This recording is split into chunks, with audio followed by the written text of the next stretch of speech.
안녕하세요. 이번 감정 코칭 온라인 강의 시리즈를 맡게 된 조교 최성혜입니다. 코로나19로 인해서 밖에서는 사회적 거리 두기를 하면서도 오히려 가정에서는 정반대로 거리를 대폭 좁혀야 하는 상황이 벌어지고 있죠. 코로나19 걱정으로 우리 모두의 감정이 매우 예민해질 수밖에 없는 상황에서 짜증이 쉽게 나게 되겠죠. 그런데 사실 우리한테는 선택의 여지가 있습니다. 코로나19로 인해서 서로 관계가 나빠질 수도 있고, 반대로 이 기회를 우리가 관계를 돈독히 하는 대로 잘 쓸 수도 있습니다. 여기에 좋은 선택을 하기 위해서 필요한 기술이 바로 아이를 사랑하는 기술인 감정 코칭입니다. 함께 배워보실까요? 네, 이번 차시에서는 감정 코칭 전체 큰 그림을 보여드릴 거예요. 감정 코칭이 5단계거든요. 단계별로 하나씩 설명을 해드리고 나서 그 다음에 이제 실전에서 실제로 벌어지는 상황에서 어떻게 감정 코칭을 해줄 수 있는가 사례로 같이 풀어보겠습니다. 첫 번째 단계는 아이의 감정을 포착한다라는 건데요. 사실 아주 어린 아기들도 자기가 좋은지 싫은지 화난지 놀란지 무서운지 이런 감정을 표정으로 나타냅니다. 물론 큰 아이들의 표정은 좀 더 명료할 수도 있죠. 그런데 또 사춘기 정도 아이들이 되면 표정을 별로 나타내지 않는 경우도 있어요. 근데 그럴 때 우리가 감정을 포착한다는 게 굉장히 중요하긴 하지만 또 어려울 수도 있어요.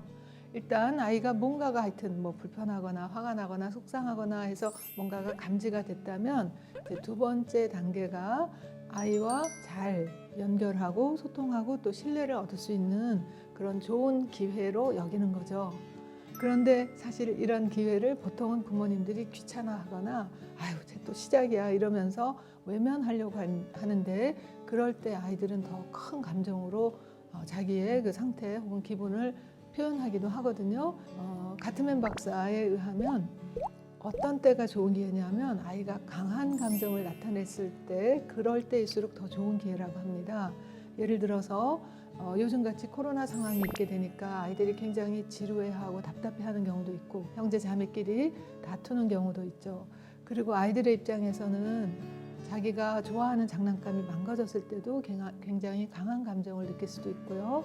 뭔가를 잘 하려고 하는데 그게 안 될 때도 강한 감정이 느낄 수도 있고 하여튼 어른들이 생각하기보다는 조금 더 아이들에게는 그게 자기 태어나서 처음 느끼는 감정이기 때문에 이것이 굉장히 강하게 나타날 수가 있어요. 이럴 때 우리가 얘가 자기 감정을 알고 그 감정에 대해서 어떻게 적절하게 대응할 수 있는지를 배울 수 있는 좋은 기회구나. 즉 이런 것을 우리가 정서지능이라고 하는데요. 정서지능을 키울 수 있는 좋은 기회고 또 이때 감정 코칭을 해줌으로 해서 부모와 친밀감, 유대감, 신뢰감도 생기게 되거든요.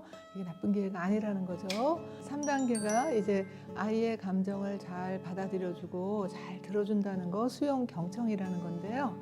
예를 들어서 만약에 8살짜리, 5살짜리 형제가 있다고 하는데 이제 큰아이가 와서 엄마한테 와서 막 화를 내면서 엄마 내가 만든 레고 동생이 부숴버렸어 이러면은 그랬을 때 먼저 그래서 화가 났구나 라는 말을 화났다는 거를 얘가 표현한 거를 먼저 받아들여 줘야 돼요. 이때 많은 부모들이 왜 그래 이러는데 사실 왜라는 질문은 아이의 감정을 보듬어 주는 것보다는 머리로 생각하라고 하는 거나 다름이 없기 때문에 애들이 되게 몰라 하면서 이제 짜증을 낼 수도 있어요. 그래서 화가 났구나 그러면서 아이가 어떤 상황에서 지금 이렇게 화가 났는지를 조금 더 아이의 입장에서 바라봐 보는 거죠. 어떻게 하다가 부서지게 됐을까? 이렇게 물어본다면 자동차 모형 있잖아. 그거 다 만들려고 그랬는데 거의 다 됐는데 그때 와갖고 동생이 그거 부셔버렸어. 그렇다면 정말 아이의 입장에서 그 상황이 얼마나 화가 날지 또 얼마나 이제 짜증이 날지 이런 것들을 아이고 정말 엄마라도 그러면 정말 화가 나겠네 이렇게 공감을 해주면 아이들은 내가 이렇게 느끼는 감정이 이게 이상하거나 나쁘거나 엄마가 날 미워하거나 이런 게 아니라는 거 좀 이해받고 위로받고 지지받았다는 그런 마음이 들게 되면 좀 마음이 차분해지면서요. 이럴 때 이제 아이가 진짜 자기의 감정이 좀 더 명료하게 나올 수도 있어요. 화도 났지만 어떤 경우에는 이렇게 얘기할 수도 있겠죠.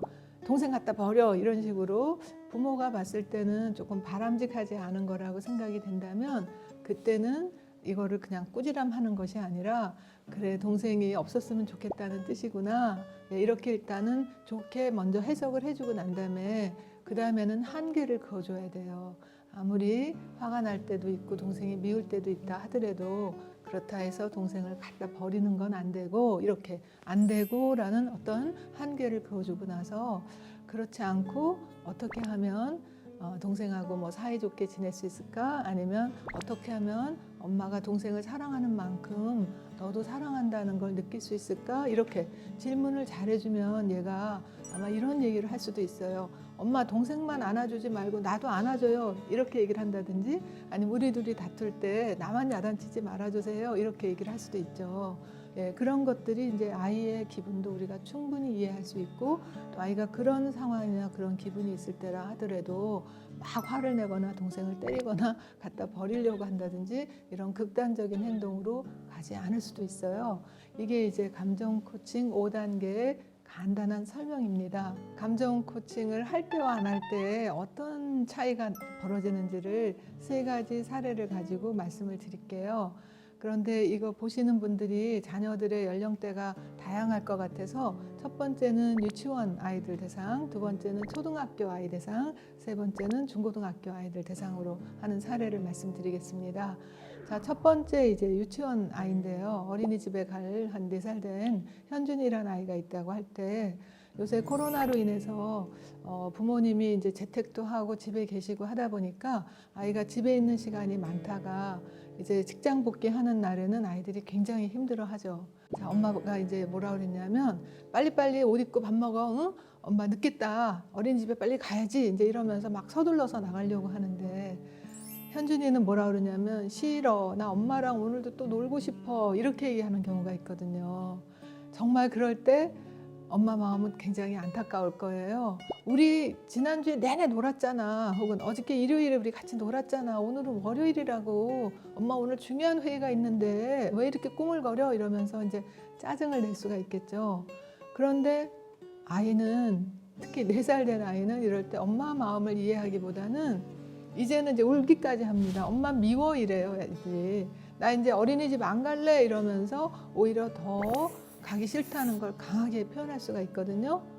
자, 이럴 때 되게 이제 엄마들은 마음이 급하고 아이를 달래기가 어렵고 하니까 이제 아빠의 도움을 청하기도 해요. 만약에 아빠 옆에 계시다면 아우 쟤 좀 어떻게 해봐요. 아침마다 나 여기 회사 갈 때마다 힘들어 죽겠어. 이러면은 대개는 이제 아빠들이 해결사로 나오시죠. 그래서 어떻게 하시느냐 하면 너 현준이 너 엄마 회사 갈 때마다 이렇게 울고불고 뗐을 거야. 이제 이렇게 화를 내시면서 너 자꾸 그러면 경찰 아저씨 부른다. 이렇게 말씀을 하실 수가 있어요. 그럴 때 아이는 정말 겁을 먹을 수가 있고 그러면 잉잉 울면서 뭐 따라갈 수는 있겠죠. 하지만 이때 굉장히 중요한 것은 4살 된 현준이의 입장에서는 자기가 엄마랑 같이 집에서 놀고 싶다 했더니 엄마가 막 화를 내는 거예요. 그럼 아이를 봐서는 나보다 엄마한테는 회사가 더 중요하구나 이렇게 느낄 수가 있죠. 나는 아무것도 아니구나 이렇게 느낄 수가 있고요. 또 하나 자기가 엄마랑 집에 있고 싶다고 울었더니 그 다음엔 아빠가 너 이럴 거야 하면서 화를 내시더니 경찰 아저씨 부른다 이러니까 아이는 자기가 뭔가 굉장히 잘못했다고 생각을 해요. 난 나쁜 애구나. 그리고 엄마 아빠는 나를 싫어하는구나. 엄마는 나보다 일이 더 중요하구나 이렇게 느끼게 되면 아이들이 잉잉 울면서 따라는 가겠지만 마음속 깊이 굉장히 깊은 상처도 있을 뿐 아니라 이제 점점 크면서 아이들이 말을 안 하게 됩니다. 현준이 엄마 아빠는 정말 일을 열심히 해서 돈 벌어서 아이한테 좀 더 좋은 교육도 시켜주고 좀 더 가정도 더 좋게 하기 위해서 하는 의도는 그렇지만 아이의 입장을 잘 모름으로 해서 아이에게 아무리 돈 잘 벌고 잘해준다 하더라도 깊은 상처는 그대로 남고 자존감, 자신감이 낮아질 수 있거든요. 이럴 때 만약에 엄마든 아빠든 조금이라도 아이의 감정을 읽어준다면 아, 현준이가 유치원 가는 것보다 엄마랑 집에서 노는 게 더 좋구나 이러면 얘가 아마 그럴 거예요. 예, 그렇게 얘기할 때 엄마랑 뭐 하고 놀면 좋겠어? 이렇게 조금 한 걸음 여유를 한번 줘보세요. 엄마랑 어저께 헬리콥터 날렸던 거 그거 오늘 또 하고 싶어. 왜냐하면 아이들에게는 특히 4살 된 아이에게는 월요일, 화요일 이렇게 개념이 없어요. 그냥 지금 당장 자기가 하고 싶은 거를 표현하는 것 뿐이거든요. 그럴 때 엄마가 헬리콥터 날리는 게 이렇게 재밌었구나. 이렇게 먼저 아이의 기분을 받아들여주고 난 다음에 그러면 이제 얘도 이제 기분이 좋겠죠. 그럴 때 이제 엄마의 사정도 있으니까. 그런데 현준아, 오늘은 엄마가 회사 가는 날이고 오늘 회의가 있어서 지금 좀 빨리 가야 되거든. 그러면 아이가 또 이제 이행하고 싫어할 수 있겠죠. 그 마음을 우리가 거부하지 말고, 그래, 사실은 엄마도 이렇게 회사 가면은 현준이 보고 싶고 이렇게 나도 서둘러서 나가는 게 나도 참 힘들거든, 이렇게 얘기를 하면요 애가 깜짝 놀랄 거예요 아마. 왜냐하면 자기를 막 미워하고 자기보다 일이 더 중요해서 빨리 가는 줄 아는데, 엄마도 회사 가면 현준이 보고 싶거든 이러면 엄마도 이렇게 물어볼 거예요. 예, 그럴 때 그런데 엄마가 회사 가서 현준이 보고 싶으면, 만약에 요즘같이 추운 날이라면 이렇게 엄마 스카프를 아이 목에다 이렇게 걸어주면서 엄마 회사 가서 현준이 보고 싶으면 휴대전화에서 이렇게 현준이 모습 보거든. 현준이도 어린이집 갔다가 엄마 보고 싶으면 이 스카프 이렇게 냄새 맡으면서 엄마 생각하고 엄마 보고 싶어 하면 어떨까? 이제 이렇게 얘기하게 되면 아이가 굉장히 위로받는 느낌이 들 거예요. 예, 그리고 사랑받는 느낌이 들고, 엄마가 회사 가서 자기도 보고 싶다고 한다니까. 그러면 용기가 생겨서, 그럼 엄마 이따가 회사 갔다 와서 또 헬리콥터 이렇게 돌리고 놀자, 이렇게 되면 그러자 하고, 그렇게 시작하는 하루와 빨리빨리 이러면서 경찰 아저씨 올까봐 쫓기듯이 가면서 어린이집에 맡겨지고 간 하루가 다를 거고, 일주일이 다를 거고, 한 달, 1년 이렇게 자라면서 엄마 아빠의 아이와의 사이가 정말 점점 멀어질 수도 있고 가까워질 수도 있습니다. 네, 두 번째 사례는 초등학교 2학년 딸 얘기예요. 생일날 친구들을 잔뜩 초대할 거라고 생각을 했는데 코로나 사태가 좋아질 듯 하다가 이제 점점 나빠지고 단계가 올라가니까 이제는 친구들을 몇 명도 초대하기가 어려운 상황이 됐다고 우리 한번 가정을 해봅시다.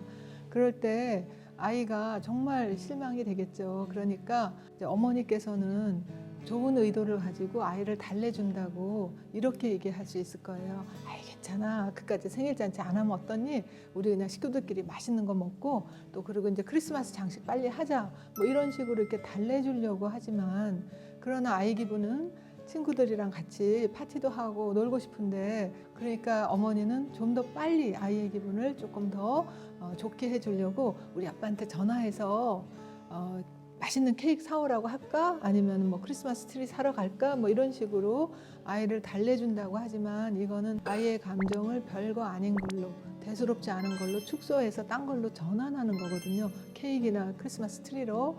그러면 얘는 마음속으로 뭔가 이게 아닌데 싶으면서도 뭐 그냥 케이크 먹거나 뭐 크리스마스 트리 사고 그러고 넘어갈 수는 있어요. 하지만 처리되지 않은 감정은 묻혀지는 거지 사라지는 게 아니거든요. 그리고 더 중요한 건 뭐냐 하면, 얘는 지금 자기가 뭔가 어떤 감정을 느끼는데 괜찮아 이러면서 그까짓 거 하면서 딴 걸로 전환을 해버리게 되면 자기 감정이 뭔지도 잘 모르고, 또 이렇게 크게 되면 타인의 감정도 잘 모르게 됩니다. 근데 이런 사람들이 커서 가트맨 박사의 표현에 의하면 자기 감정에 대한 내비게이션이 없는 사람이라고 그렇게 얘기를 해요. 자기 감정을 잘 모르니까 귀가 얇게 되죠. 그래서 이 사람 저 사람 얘기를 듣고 마치 그 사람 탓인 것 같이 원망도 하고 그런 경우가 있거든요. 그래서 우리가 이럴 때도 아이의 감정을 먼저 읽어봐주고, 그 다음에 이런 상황에서 어떻게 하는 것이 더 바람직한 건지를 감정 코칭을 한다면 상황이 아주 달라질 거예요. 먼저 아이가 엄마 어떻게 생일날 친구들도 저기 초대하지 못하는데 하고 만약 얘기를 한다면 먼저 아이의 이야기를 잘 들어주시고요. 아이고 맞아, 민지가 정말 그동안에 오래 기다렸는데, 그리고 작년에 생일잔치 잘 못해서 올해는 꼭 잘하고 싶었는데, 그런데 코로나로 인해 가지고 이렇게 생일잔치 못하게 됐으니까 정말 속상하겠네. 그러면 얘가 정말 그 마음이 진짜 위로가 되었다면 눈물을 흘릴 수도 있어요. 네, 정말 꼭 하고 싶었단 말이야, 뭐 이렇게 얘기할 수도 있고요. 그럴 때 어머니나 엄마나 아빠가 만약에 얘 나이 때 나도 그럴 법 했겠다, 혹은 또 그런 비슷한 상황이 있었다 하면은 공감을 해주시는 게 아주 큰 도움이 됩니다. 맞아, 엄마도 예전에 엄마 생일이 그때 8월이었거든. 그래서 8월 때 친구들 이렇게 초대한다고 했는데 그해 홍수가 너무 나가지고 그래서 생일에 친구들 못 불렀을 때 진짜 많이 실망됐었어. 예, 이렇게 얘기하면 아이가 아, 내가 느끼는 감정이 실망이라는 거구나 이런 것도 알게 되지만 그러나 또 하나 나 같은 감정을 엄마도 혹은 아빠도 다른 사람도 느낄 수 있다라는 데서 엄청나게 내가 이상하거나 잘못된 사람이 아니구나 그리고 어떤 유대감도 생기게 되거든요. 그러면 아이가 아마 이렇게 물어볼 거예요. 엄마는 그럼 그때 어떻게 했어? 엄마가 너무 속상해서 먼저 친구들한테 초대 못해서 참 미안하다라고 전화 하나씩 해주고 그러고 난 다음에 할머니한테 그 자기 엄마죠 할머니한테 나중에 홍수 다 끝나고 계약하면 생일 아니라도 친구들 한번 초대해줘요 이렇게 얘기했더니 할머니가 흔쾌히 그렇게 허락을 해주셔서 그래서 잘 넘어갔어 이렇게 얘기를 하면 아마 민지도 엄마 그러면 나도 친구들한테 문자 보내거나 혹은 전화해서 우리 이번에는 못 만나도 다음에 좀 좋아지면 그때 다시 모이자 이렇게 해볼까? 계획대로 안 될 때, 또 실망스러울 때, 혹은 슬플 때 그런 상황을 자기가 어떻게 알고 잘 대처하는지를 알 수 있게 되니까 클수록 사실은 부모는 할 일이 조금씩 덜어지게 돼요. 힘이 덜 들어요. 그리고 아이는 점점 더 자기 감정을 잘 알고 그 감정에 적절한 방법으로 그 상황에 맞게 적응해 갈 수 있는 그런 힘이 생기게 되는 거죠. 네, 세 번째 사례는 좀 더 큰 아이인데요. 요즘 코로나로 학교를 많이 안 가다 보니까 이제 학교 가는 게 점점 귀찮아지고 아침에 일어나는 건 더 귀찮고 그리고 아예 학교를 안 가겠다고 하는 상황도 있을 수 있거든요. 자, 이럴 때 이제 어머니께서 애를 태우시다가 혼자서 안 되니까 이제 아빠, 아버님한테 이렇게 좀 얘 좀 어떻게 해봐요 하고 했을 때 대개 이제 아빠들은 아이하고 대화하는 방식을 뭐 집에서 배우거나 학교나 군대나 사회에서 별로 배운 적이 없으니까 어떻게 대화를 시작해야 될지 잘 모르시니까 그냥 본인이 아는 방식으로 아마 이렇게 시작할 수 있을 거예요. 얌마, 우리는 학교 다닐 때 응? 3년 동안 꼬박 뭐 군대도 가고 뭐 우리 이랬는데 너는 그냥 뭐 가방만 들고 왔다 갔다 하면 되는 그 학교 뭐가 이렇게 힘들다고 그러냐 뭐 이런 식으로 그렇게 이제 좀 비판하고 훈계하는 식으로 시작을 할 수 있을 거예요. 그러면 아이는 아이 나름대로 학교 가기 굉장히 어려운 상황이 뭐 있을 텐데 무조건 이제 라떼는 하면서 얘기가 나오면 아이들은 마음의 문을 탁 닫아버리거든요. 그럼 그렇지 않아도 듣기 싫은 얘기인데 이제 잔소리가 나올 것 같으면 아이는 그냥 휙 나가버립니다. 그럴 때 아빠는 정말 더 화가 나겠죠. 왜냐하면 아이의 마음을 못 본 상태에서 행동만 보셨으니까 뭔가 얘기하려고 하니까 귀 닫아버리고 고개 푹 숙이거나 좀 더 얘기하려고 하니까 휙 나가버리거나 행동만 본 아버지는 정말 화가 나갖고 얌마 너 이거 어디서 배워먹은 버릇이야 하면서 이제 사랑의 매를 든다고 이렇게 때릴 수도 있는데 사실 이럴 때 만약에 정말 아빠가 화가 나서 아빠의 감정대로 행동을 한다면 이제 아들과의 대화는 거의 이제 단절이 됩니다. 그리고 그게 10년, 20년, 30년 갈 수도 있어요. 자, 이때 만약에 아빠가 조금 아들의 그 감정을 먼저 포착하고 감정과 먼저 연결을 하고 난 다음에 해결책을 찾았으면 어땠을까요? 예를 들어서 아이가 정말 학교 다니기 싫고 힘들다고 한다면 학교를 그만두고 싶다고 한다면 되게 그럴 만한 뭔가 사연이나 뭔가 이유가 있을 거거든요. 언제부터 그랬어? 라고 이렇게 물어볼 수 있어요. 그럼 되게 언제부터 했을 때 이제 사연이 나오거든요. 올 초부터요. 뭐 이럴 수도 있죠. 아, 올 초부터 올 초에 어떤 일이 있었는데 하고 또 다시 이렇게 물어본다면 올 초에 반이 바뀌어서 가보니까 중학교 2학년 때 나를 몹시 괴롭히던 애가 같은 반에 있어요. 그래서 내가 학교 갈 때마다 얘가 나를 괴롭힐까 봐 늘 조마조마하고 불편해요. 이렇게 아이가 얘기를 할 수 있을 거예요. 아이가 얼만큼 얘기하는가는 엄마나 아빠가 자기 얘기를 얼마나 비판 없이 잘 들어줄 수 있겠는가 하는 것이 믿음이 가면 아이가 얘기를 하거든요. 그럴 때 아이고 그런 일이 있었구나. 아빠라도 정말 이렇게 누가 나를 폭력을 하고 그러면 학교 가서 다시 만나는 게 그게 굉장히 두려울 거야. 이렇게 먼저 공감을 해주는 거죠. 그리고 실제로 그런 일이 있었다면 정말 그런 일을 얘기해줘도 돼요. 혁재 말을 듣고 보니까 아빠도 군대에 있을 때 그 이하사라는 사람이 나를 굉장히 많이 기합을 주고 많이 이렇게 괴롭혔거든. 그래서 아빠도 사실 휴가 나왔을 때 정말 다시 돌아가고 싶지 않더라. 이렇게 얘기하면요. 얘가 정말 눈이 이만큼 커질 거예요. 아빠도 그랬어요. 그때 사실은 내가 니네 엄마랑 연애 중이었거든. 그래서 내가 1년만 참자. 1년만 참으면 내가 사랑하는 여인이랑 결혼할 수 있겠다. 그걸로 꼭 참았어. 만약에 이렇게 얘기한다면 아마 혁재도 뭐 그 말을 듣고 보니까 괜찮거든요. 그럼 얘가 아마 이렇게 얘기할 수도 있어요. 아빠, 그러면 나도 학교 그만두는 거 말고 좀 다른 방법 찾아볼까요? 라든지 아니면 아빠 내가 뭐 검도를 배워볼까요? 이러든지 반 좀 바꿔볼까요? 라든지 어차피 코로나 때문에 학교 가는 날이 많지 않으니까 내가 며칠만 꼭 참으면 이제 새 학기 되면 또 반이 바뀔 거예요. 뭐 이런 식으로 어떤 자기가 좀 더 긍정적이고 적극적이고 좀 자기가 뭔가 여기에 대처할 수 있는 힘이 있겠다라는 마음이 들면 됩니다. 꼭 어떤 해결책이 중요한 것보다도 이 과정에 대화하는 과정에 아빠는 정말 든든한 나의 지원군이고 나를 이해해주고 나를 정말 존중해준다 이런 마음이 있다면 아이는 다음에 어려움이 있다 하더라도 거기서 그냥 물러나고 후퇴하기보다는 여기에서 내가 무엇을 어떻게 하면 더 좋을까, 더 바람직한 결과를 얻을 수 있을까라는 것을 이제 알게 되는 거죠. 네, 지금까지는 우리가 세 사례만 봤는데 사실 감정 코칭은 여러 상황에서도 적용할 수 있거든요. 그래서 다음 시간에는 여러분 각자의 지금 현재 아이하고 감정적인 상황에서 어떻게 대응하는가 본인의 그 부모 유형에 대해서 알아보는 거 하나 하고요. 그리고 난 다음에 감정 코칭형으로 아이를 대할 때 구체적인 노하우 몇 가지 팁을 알려드리겠습니다. 감사합니다.